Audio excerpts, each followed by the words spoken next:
So I'm here with Rachelle. We're at the Artist Alley at New York Comic Con. We're going to talk a little bit about your work on Star Wars. Okay. First things first, and I ask this always to everybody, where was your entry point for Star Wars? What's the first thing you really remember of Star Wars? I was raised on Star Wars, so, gosh, I'm going to age myself, but probably 6-7 years old, watching the original at my grandma's house.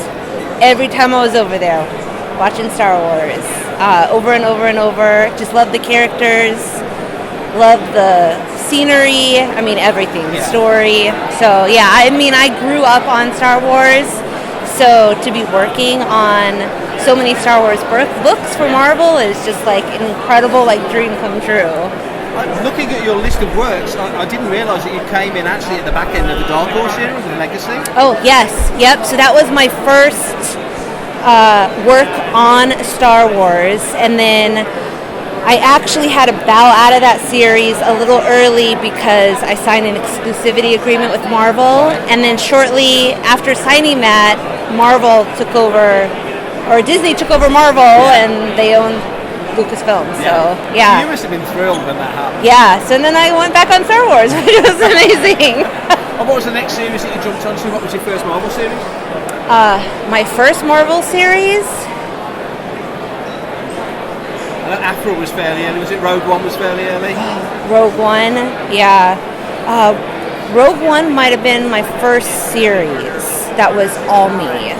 Because a Star Wars movie adaptation is always a big deal, like a Star Wars novel adaptation. Yeah. Did you feel the pressure of that? Was that a good pressure? Yeah, what's kind of nice about the adaptation, so I'm doing Mandalorian right now also, is you have the movie and the films to kind of go off of.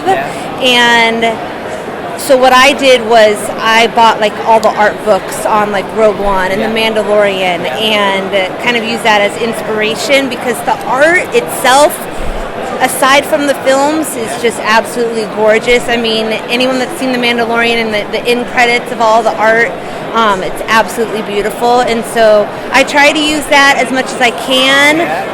Lucasfilm is very specific with colors, so sometimes they would actually have me change stuff, because as beautiful as their concept art is, they want it to look exactly like the film. So even if the concept art has this beautiful orange sunset, they want blue skies. So when you get onto something like Dr. Aphra, which is an original, presumably you've got more scope, because that comic's always been known amongst many things, but just the vivid nature of it, it's a bouncy, energetic comic, and the colours match that. Yes. So Dr. Aphra is actually a lot easier to work on because of that. We have a lot more freedom, I feel like, even with the storytelling, and so the colors also have more freedom. I can get more comic booky, I guess you could say, with the colors. I don't have to stay so true to the Lucasfilm Star Wars color realm. So You enjoy that? Yes, I do enjoy that. Yeah. Because you've done other work, I can see behind you, you've done other work for Marvel, and obviously that's very much in the comic realm. So is that an aesthetic you enjoy? I feel like there should be some artistic license when working on any of the comic books. Unfortunately, Lucasfilm they want their worlds to all coincide, and I do appreciate that. It's working on sequential art, it's frustrating to me when I'm coloring something and I'm like, this is not drawn the same as it was last issue, because I, as a fan of comics, want things to look, it's the same. So I do appreciate that, but at the same time, I do wish they would allow a little bit more freedom on certain things. And I do try to push back on some things, but their editors are definitely true to form. So. That makes sense. Do you think colouring in general gets the appreciation that it deserves? No, absolutely not. It does feel overlooked sometimes. When we review stuff on Fantha, we always make a point of mentioning the colorist, because you're part of the art scene. So often it's just the penciler and the inker. Yeah, and I appreciate everyone that I've had a couple of podcasts come by, and we always mention the colorist, and I definitely appreciate that.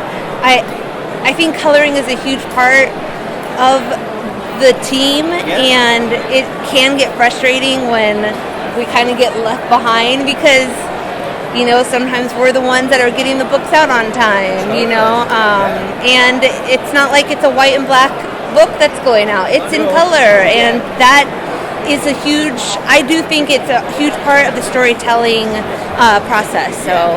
And finally, you mentioned you're working on Mandalorian at the moment. Yes. Are you enjoying that? I love it, yes. I actually, when the series first came out, I had said something to the Star Wars team, and I was like, if this ever becomes a comic, I'm here.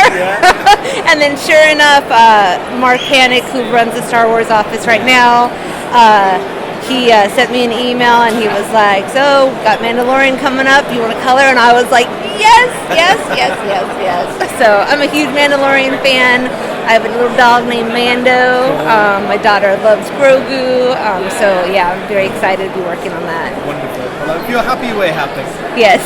So thanks for your time. Really appreciate that. Thank you so much. Thank you.